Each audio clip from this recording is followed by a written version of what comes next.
Okay, two different underglazes we use. We use underglaze because there's an endless amount of colors. We can mix them together, and they can give us some cool effects that we can't have with glaze. Glazes tend to flow into each other, the colors. So if I put these two next to each other, they would kind of bleed into each other, and these two would make brown, which we don't want to do. So, they're basically clay slip with color added to them. This one is meant for unfired clay or fired clay, but it comes out a matte color, so it's not shiny. The Dunkin' Concepts in the tall skinny bottle, those are meant for bisque only, but they come out glossy, so these will come out shiny. So we can use these for their different effects if we want to. If we're going to clear glaze, it's all going to get shiny, of course, but if I want to, on a non-functional piece, have a matte color, I want to use the Dunkin' Cover Coats. Shiny, I want Concepts. Now, I can mix any Concepts together, or I can mix any cover coats together, but we usually don't want to mix them together.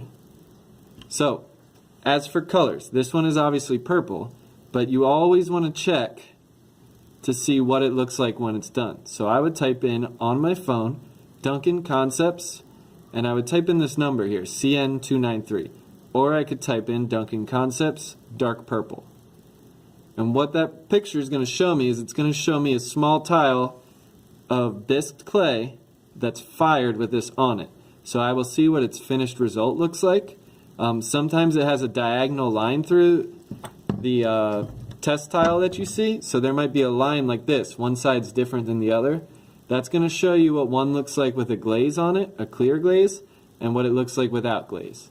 So especially the cover coat, when I look up this one, I would type in Dunkin' Cover Coat neon orange, and it'll show me a tile half glazed, half unglazed. So the matte color will be unglazed, and the shiny version will become brighter. That's the glazed version. This one's almost dry.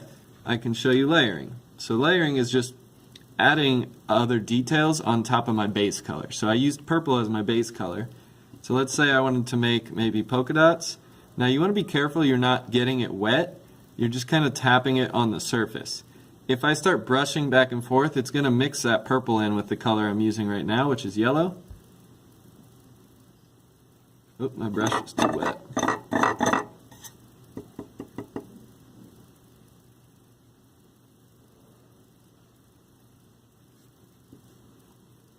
So I'm putting it on heavy, so I only have to do one coat.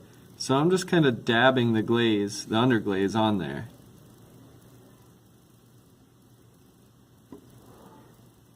So once I'm done with this, that's it.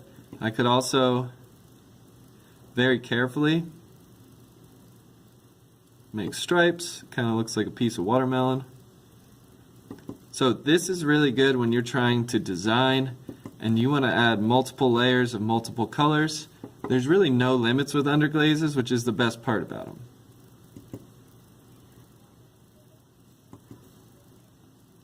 Or I could take my red and put an overcolor over it. So maybe I want to blend some red in the top of the purple to get a little bit different color.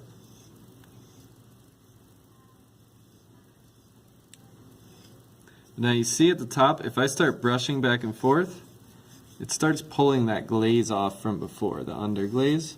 So you want to be very careful how much pressure you're applying on the brush. But this is layering, so I let my purple dry for the most part, and then I started adding other colors on top of it. So for designs, this is our best bet. You can also use a toothpick to do really tiny dots. You can use whatever you want.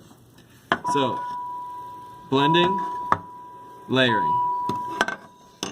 A technique I could use, toothbrush. So this is a good technique for splatter paint, and I would make sure you don't go the wrong way, otherwise that paint's going to fly at you. So I want to brush it this way to get it on there. You can see the texture it adds on. It adds a little bumpy texture, almost like a crackled glaze.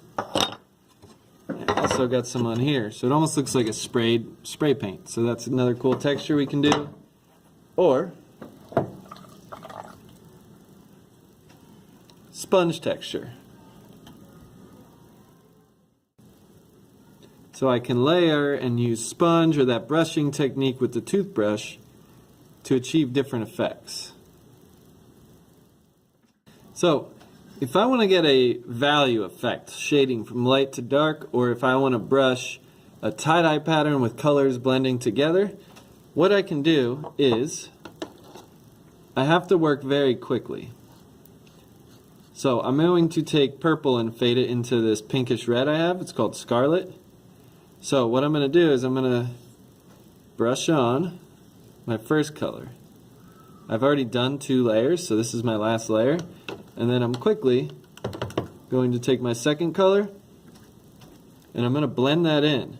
So I'm going to paint the space next to it. So I'm going to fill it up with underglaze. Remember, you never want your brush dry, unless you're doing dry brushing, of course. So I'm going to go all the way to the middle, and then once or twice I'm briefly going to go back and forth to blend those together.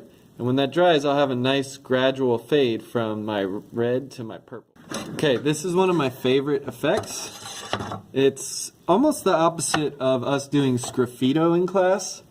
So basically what you do is you carve into your piece, and then when it's bisqued, I add in my underglaze. So I cover the whole thing like I normally would, but then I'm going to wipe away all the underglaze from the surface so that this underglaze is only in the cracks. So what I'm going to do, I'm going to get my sponge wet and kind of squeeze it out. And I'm going to wipe back and forth till I can get that glaze off. So if I want a washed out faded look, that would be good right there. Or if I want to get all that glaze off except for in the cracks, I'm going to keep going. And this is especially cool when you're layering colors, because if I put a black underglaze in my design and a white over top, I would see both those colors through it. Or if I put a clear over it. So you want to do a really good job to make sure you wipe off all that excess color. But this is called inlay. So basically what I'm doing is I'm wiping it off until all that's left is that purple underglaze that filled in my cracks. So now it's the So another technique we can use, taping off. Say I wanted to get an intricate design on here.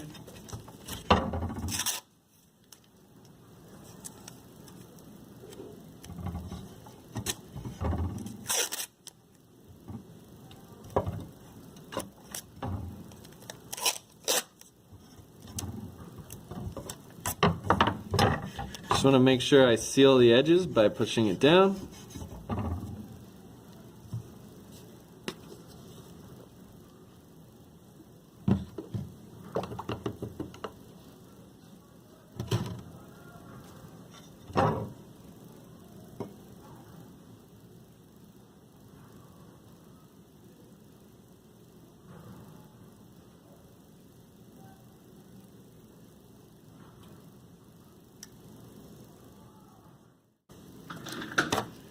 So, end result of tape masking. Let's peel it to reveal. Now it's not quite dry, but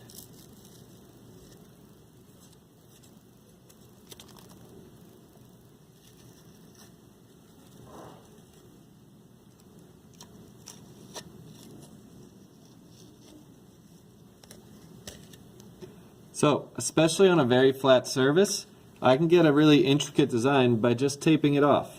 So I got those perfect triangles I wanted. Well, these are. These are obviously not perfect triangles, but I got the design I wanted. I wanted my X to show through with the purple. So that would be taper mask or paper mask. So you can see how my design came out. So normally I would wait until the underglazes were dry to make sure my lines were crisp. Being overconfident right now, we'll see how that works.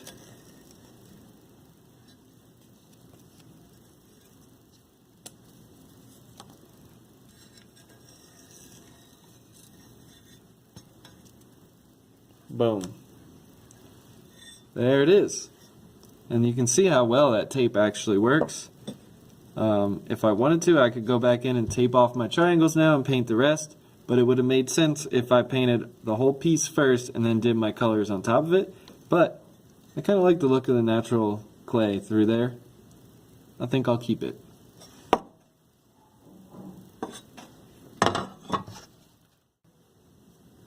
The last one I want to go over is called dry brushing. So, take a dry brush and you really lightly get some underglaze on there. And then brush it off until there's almost nothing in there. So what I'm going to do, excuse my paint palette,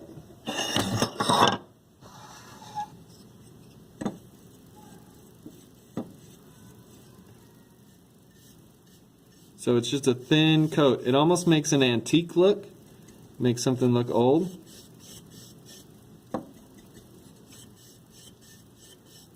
So the brush is dry with just a tiny, tiny, tiny little bit of glaze on it.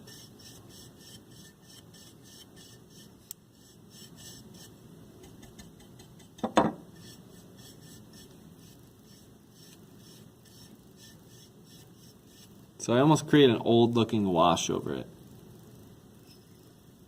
So those are our techniques, and that is it. Last but not least, here's what I want you to do today for your plan. So we're going back to the planning stage. And what I want you to do is, after seeing those different techniques, I want you to figure out how and what your plan is for glazing yours. So I know I want my sorting hat to be brown, okay? I simply do not want to paint the whole thing brown, because then it's just going to be very bland and there won't be much to stand out. So on this in the movie, his eyes and his mouth are still part of the hat, but they're darker, like a shadow. So I'm going to inlay, without even using the sponge to rub it off, I'm going to paint the inside of the eyes and the mouth black. In the creases of the hat, I'm going to put the black on, and I'm going to put it on heavy, and then I'm going to take the sponge and wipe it away. So I'm going to use Inlay for sure. And then I'm going to use a brown over it. For these, they were little patches on the hat. I think I'm going to inlay them with black again, wipe it away, and I'm going to use red or tan on top of them. And same with the stitches on the front. So I'm going to inlay there with probably a brighter color, and then I'm going to do my best to glaze around that. Now,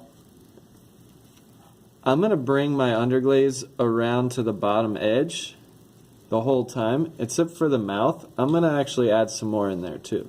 So I don't really see a need for me to glaze the inside, so I'm not going to waste the glaze since it's expensive, the underglaze, but I do want to glaze here. So I'm going to underglaze there so that any way I look at it, I see the piece and it's glazed. So this is more simple for me, but my plan is I'm going to use Inlay a lot. I'm going to do a little layering on the buttons, and then I think for my last thing I might use a splatter or toothbrush method to add some different shades of brown around the hat to get different colors. Now for this guy, he's a little more simple, so I want to use my colors to my advantage so I can make him way more detailed. So I have this natural texture on the side from the lines, so I think I'm going to inlay on him.